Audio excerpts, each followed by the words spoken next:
지기현 재판장이 부랴부랴 추가 기일을 잡아보려 하지만 12월 19일 그날도 한번 하시죠. 그러면은 이렇게. 아, 다른 거 있으시다고 그랬지 아까. 20일? 알겠습니다. 일단은 11월 17일만 해주시고, 원래는 제가 이틀 말씀드리려고 했는데 아유, 우리 변호사님들 저 간절한 눈빛에 제가 그냥 마음이 약해져서. 변호인 측이 반발하면 어렵게 잡았던 재판도 취소해버립니다.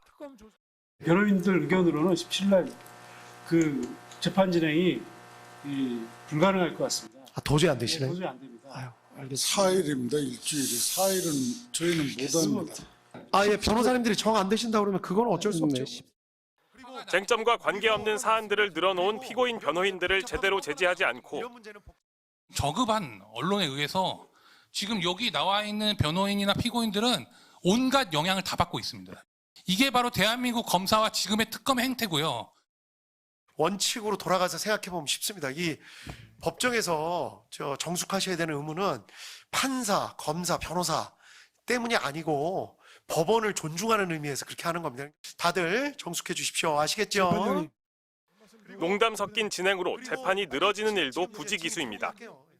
검찰청 자체를 없애는 거에 대해서 조사하지 않은 검사가 검사라면 어디 당연히 있습니까? 여기에 대해서 고 변호사님 소리를 높여야지. 잠깐만요. 특검보님도 잠깐만요. 재판 지휘를 좀 하겠습니다.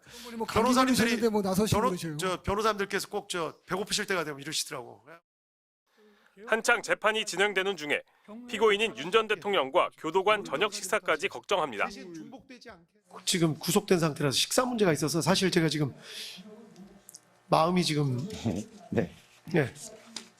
아니 근데 이건 피고인 입장이고 지금 기관 입장에서 저 교도관들도 다 지금 식사도 하시러 가셔야 되고 하는데 2주 3회 재판을 약속해놓고 정작 주 1회꼴로 열고 있는데 매번 재판은 재판장 예상보다 늦어지고 있습니다. 이렇게 돼가지고 한 개일씩 계속 연장이 돼가지고 한 번씩 좀 더 해야 될 것 같은데요. 이틀 정도를 더 넣어야 될 것 같습니다. 좀 죄송한데 본격적으로 재판이 시작된 지난 4월부터 가능성이 제기됐던 재판 지연이 현실이 되고 있는 상황. 지기현 재판부가 어떻게 재판을 마무리할지 관심이 쏠리고 있습니다. MBC 뉴스 윤상문입니다. 지기현 판사의 구속 취소 결정으로 석방된 윤석열 전 대통령이 다시 구속된 건 지난 7월 10일. 구속기한은 내년 1월 18일입니다. 법원이 그 전까지 실형을 선고하고 법정 구속하지 않으면 윤 전 대통령은 풀려납니다. 지기현 재판부는 올해 안에 변론을 마치겠다고 했지만 끝날지는 미지수입니다. 지기현 재판부의 마지막 재판 날짜는 12월 22일. 이 안에 9번의 재판이 열립니다. 특검이 부르려는 증인만 30명가량. 김용현 전 국방장관과 여인영 전 방첩사령관을 포함한 계엄군 수뇌부, 조지호 경찰청장 등 한 길당 적어도 서너 명씩을 불러야 하는 상황입니다. 비상계엄 당시 윤 전 대통령의 육성을 듣고 행적을 목격했던 핵심 증인들의 신문은 길어질 가능성이 높습니다. 곽종근 전 특수전 사령관의 경우 신문을 마치지 못해 재판부가 다시 나와달라고 요청하기도 했습니다. 김 전 장관과 전직 군인들, 경찰 수뇌부들의 재판을 병합하는 절차까지 생각하면 속도는 더 늦어질 수밖에 없습니다. 지금 잡힌 일정들론 어떻게 끝낼 수 있을지 모르겠다며 동료 판사들까지 의문을 제기하고 윤 전 대통령 측에서조차 이대로라면 올해 재판을 못 끝낸다고 말합니다. 지금처럼 검찰의 일방적 주장대로 가서는 저는 금년 12월이 아니라 내년 12월까지 해야 된다고 생각합니다. 재판은 시작부터 더뎠다는 비판을 받아왔습니다. 윤 전 대통령이 구속 기소된 건 지난 1월 말. 1차 준비기일은 재판부 배당 이후 한 달 만에 열렸고 2차 준비기일이 열리기까지 다시 한 달이 걸렸습니다. 재판부는 이 사이 윤 전 대통령을 구속 취소로 석방했습니다. 내란 특검팀이 여름 휴정기에 재판을 이어갈 걸 요청했지만 재판부는 휴정기 2주 동안 단 한 번도 재판을 열지 않았습니다. 서울 법원의 한 판사는 구속 취소를 했으니 불구속 재판으로 보고 여유 있게 진행하는 것 아니냐고 비판했습니다. 내란 특검이 수사 종료 전 외환 의혹과 관련해 윤 전 대통령을 추가 기소할 가능성이 높지만 법원이 구속영장을 다시 발부해줄진 장담할 수 없습니다. MBC 뉴스 유상입니다. 조태열 전 외교부 장관의 법정 증언으로 드러난 비상계엄 선포 직전 국무위원들 간의 대화 내용. 계엄에 나서겠다는 대통령을 방조한 한덕수 전 국무총리에겐 공직생활 그렇게 마무리할 거냐는 일침이 가해졌습니다. 피고인에게 네. 왜 반대를 안 하셨습니까? 50년 공직 생활을 이렇게 마무리하려고 그러십니까? 라고 말하는 것을 들었다라고 진술하셨는데 맞습니까? 제 표현이 상당히 강해서 이 양반 굉장히 세게 얘기하네 뭐 그런 느낌을 가지면서 제가 들었기 때문에 기억을 하고 있습니다.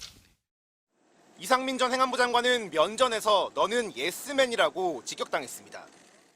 이상민 전 장관에게 네.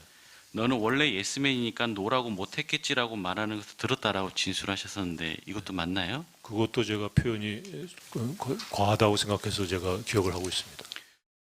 조 전 장관이 지목한 발언의 주인공은 최상목 당시 경제부 총리. 하지만 정작 최 전 부총리는 증인으로 채택된 한덕수 전 국무총리 재판의 모습을 드러내지 않았습니다. 그동안 계엄에 강하게 반대해왔다고 공개적으로 주장해놓고는 법정에 나와 증언하라는 재판부 요구는 따르지 않은 겁니다. 여러 차례 연락을 했는데 이제 전화로 연락이 안 되는 상태고요. 지금 소환장은 아직 송달이 안 된 상태로 확인이 됩니다.